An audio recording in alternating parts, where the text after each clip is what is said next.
All right, everybody, say hi to our keyboardist and lead vocalist, Justin McCoy Smith. Justin, let's shout out this hat that you're wearing really quick. That's a great hat. We love that. Yep. All right, Justin, so you have a crazy rig, man. So first, let's talk about, so you're using two different keyboards, obviously. A lot of people think that this is some sort of acoustic organ type situation, but it's not. Nope. We've got some clever stuff going on here. So let's talk about your this top keyboard that you have here. What are you playing? This is a Hammond SK1 model. Perfect. And, love it. I've been playing one of these for about a decade, and I love it. Yeah, so how did you first find out about the SK1? Because they have been around for a long time. They have. I was an XK3 guy for a long time, Okay. probably 10, 15 years.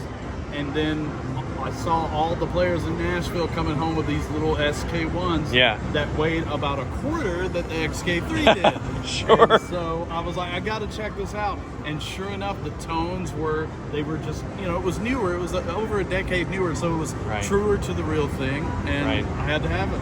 Yeah, absolutely, man. You've been using this for a long time, and ironically, it's the perfect size for our contraption here, which we can get into in a minute. But let's talk about this bottom keyboard. So wait, really quick. With this top keyboard, what type of sounds are you using for this?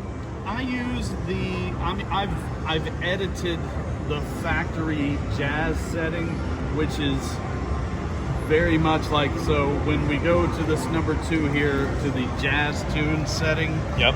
it's kind of the Jimmy Smith organ setting, which is basically all these drawbars out, and these drawbars out, Sure. top 2 or 3 or 4, Yep. And that gives you that dry jazz tone. And then I've edited it some to add a little bit of room reverb, not a lot, but enough that it's audible. It's comfortable, yeah. And the factory one has a bit of drive in it, and I've removed the majority of that. We get all that from the Leslie. The Leslie, yeah. There's a lot to. These are kind of almost the same. That you can't really talk about one without talking about the other, True. So we'll get to that in a sec. So let's talk about this bottom key. So this is all organ sounds, Yeah, right? all the organ sounds come from this guy. So every time you're playing organ, you're using this keyboard, which Exactly. would you say is that 60, 70% of what you're doing? I would say a good 70% of what I'm doing comes out of this. Perfect. Okay, so how about this bottom keyboard? This is a Nord Electro 6D. Yep. And once again, the size is just right for our shell It's here. perfect, yep.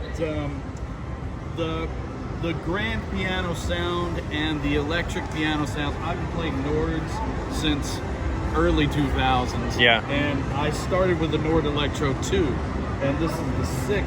So they've continued refining how great those sounds are, and the stereo grand here, just the factory stereo grand is Right. beautiful. I think maybe I've added a little bit of reverb to the factory sound, but that's all, Yeah.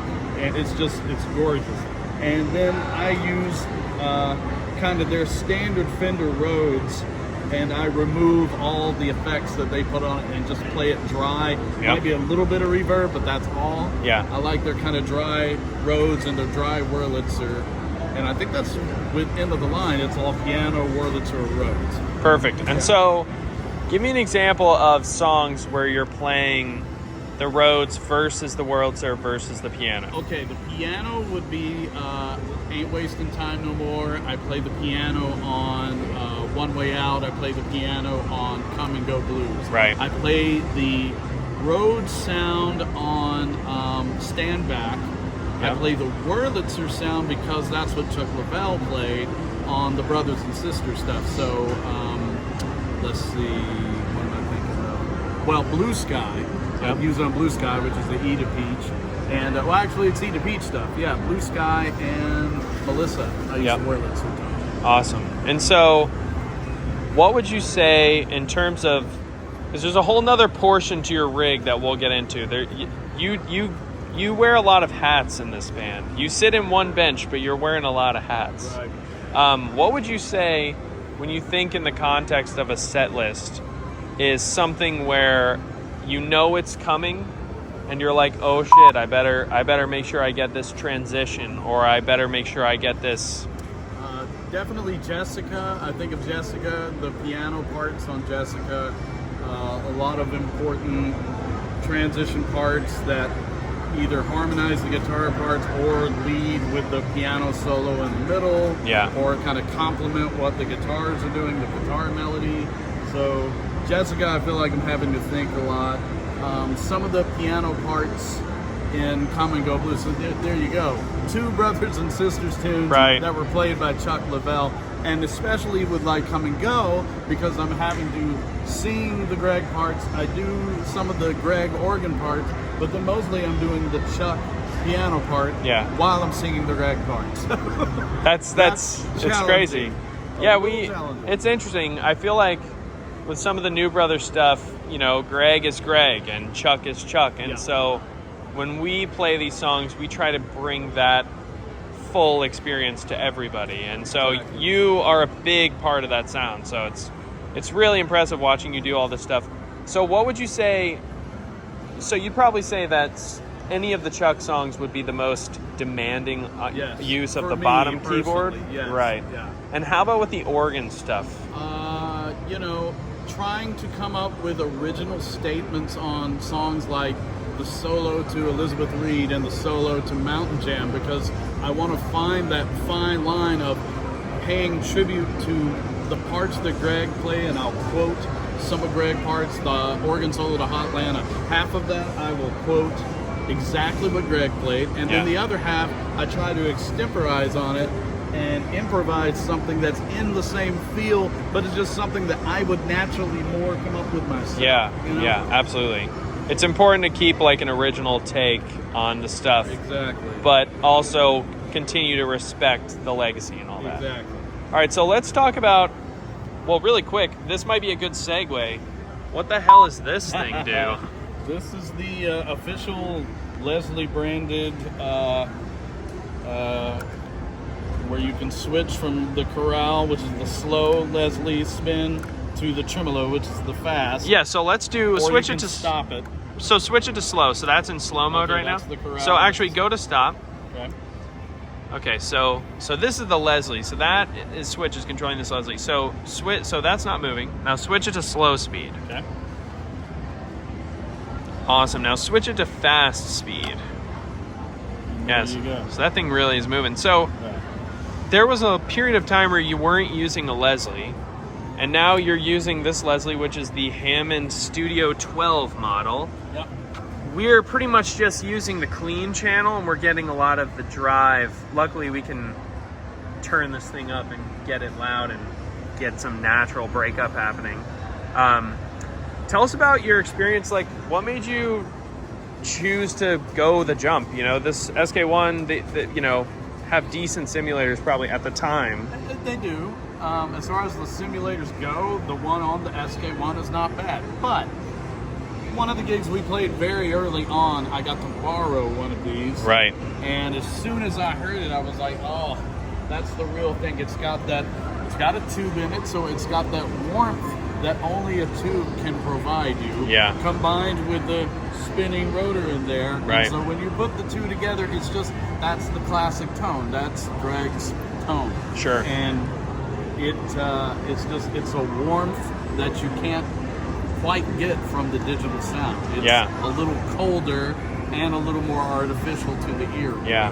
It's also one of those few sounds on stage where it kind of has to be analog, because you get the sound of the speaker throwing everything getting picked up by the mic. So you get this Doppler effect. We're miking both the top and the bottom horns. And so that's a really hard thing to emulate, the sound of wind moving at a certain speed. But that's been really cool. And so I'll kind of take over just for a quick second. So Justin and I had this crazy idea to put together this organ, and Adam helped a lot as well. Yeah, so this is the Wurlitzer Funmaker 2 Custom. It's pretty funny. And so I remember we were looking for some system to improve on the setup time of this, because it's a lot of cables. You know, this would be stereo cables, this would be stereo, each have their own pedals. This has 2 pedals, this has 1 pedal, this has the switch for the Leslie speed, and it just took forever. And so we had our buddy Kale at Tour Supply help us make a loom. On the inside of this keyboard, this big shell that we have that we completely gutted, all of these keyboards have custom wiring that never really get unplugged. So these keyboards live in this shell, and you have a big ass case for this thing. Yes, and it's huge. And so this thing just lives like this, and when we come to the shows, we patch our loom. And so this top row is for the top keyboard. This is the sustain for the organ, which we'll get into in a second. This goes to the Leslie. This is the speed switch, and this is the volume pedal. And so this bottom keyboard, that's the Nord left and right, those go to the DI, which goes to front of house. And then the sustain is for the piano. And so also, this is where we plug the vocal in. We wired in an XLR for the vocal mic as well. A lot of engineers used to put the microphone in front of our thing, which we'll show you in a second, but you can't really do that with our current setup. And also, Justin, you're using a Beta 58. Yes. Shure SM58. It's been the standard mic that I've used almost the whole time I've been with the band. And it's pretty crazy. It's great sounding. Absolutely.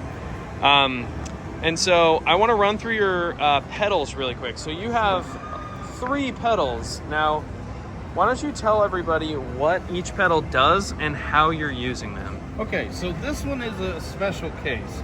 This is a sustain that we're using with the organ. Now, typically on a real B3, of course, you don't have a sustain pedal, but what we're using this for, it's very occasional, and it's for parts where brothers and sisters material again, where there's a very strong piano presence, but also some sustained organ parts from Greg. Right. So I will hit a single note like that,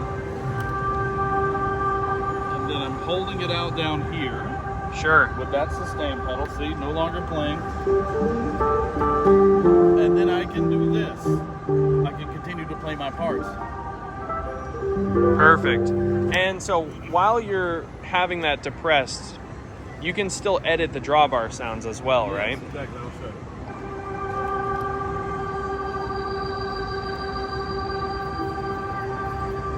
Right. Yeah. So very cool. And so, yeah, I mean, from a guitar perspective, the organ is very helpful on a lot of those brothers and sisters tunes. It really lifts the track. So it's been a cool thing that you just, kind of jumped into, and it's really filling out the mix. The padding helps, it just makes the sound bigger. Yeah, absolutely. And so how about this next pedal? This next one, I just use the sustain with the Nord, so. Right. Just get the standard piano sustain. And then the one next to it is volume for the organ. Perfect. Man, you got a lot going on up here. And he's singing the whole time. That's crazy. Last thing that we'll check out, maybe the last thing, is I want to check this out. So tell us what the hell this thing is, dude. These are my ears. This is the secret to definitely to my vocal performance. This is my left and right monitor, in-ear monitor. In-ear pack, yeah. In-ear pack. So it's stereo. We're running a stereo pack here, and I can change it to mono if needed. But this is my left and right balance, and this is my volume. Yep. And this is where we plug the 1/8 inch in, and we use an app on the phone to control the mix. And it's beautiful. It sounds incredible. I can get my vocal right where I need it on top of the instruments, and the instruments right where I need them, and the whole rest of the band. And so explain to somebody who maybe doesn't know what in-ears do, explain why that's important, because Adam here and I have like a wedge. We're not using in-ears, but explain why it's important for you to be using that. For me, it comes down to the vocal performance. There's a certain level of detail when you have the ears in. It's like when you're in a studio, a recording studio, and you have the headphones on. It's the same effect. It's isolating. Right. So anything, in a room like this where there's a lot of room noise, it isolates all that away from the room noise, and you have control of your mix, and you can focus everything exactly where you like it. And me personally, I put my vocal is the highest thing in my mix line. Everything else is, the keys are just under the vocals, the guitars are just under that. Yep. The bass is probably right about, So it's the way it allows me to detail what I'm singing. Yeah. Is thanks to having the in-ear. Yeah, absolutely. And I mean, not to mention, you're competing with this. Yeah. Right next to me, I have a drum set, and there's those drums, Then and there's those drums. Exactly, and these guitar And amps. the guitar amps right by my hands. So basically, the ears allow you to hear yourself a little more clearly. Yes, the isolation and the detail that you can hear is not possible, even if you have a wedge screaming at your face. You're never gonna get that kind of oral detail as you can. Absolutely. And so that's awesome, man. And we got R2D2 over here. Moral support from R2. That's awesome. And then the last thing is this super cool light box. This is our Midnight Rider. We've got some Bluetooth LEDs in here. We have Tom Stadler to thank in Nashville for putting this together for us. We love Tom. And then Justin, thanks so much for taking us through your stuff. Absolutely. Love it. Appreciate it. Awesome, man. Thanks.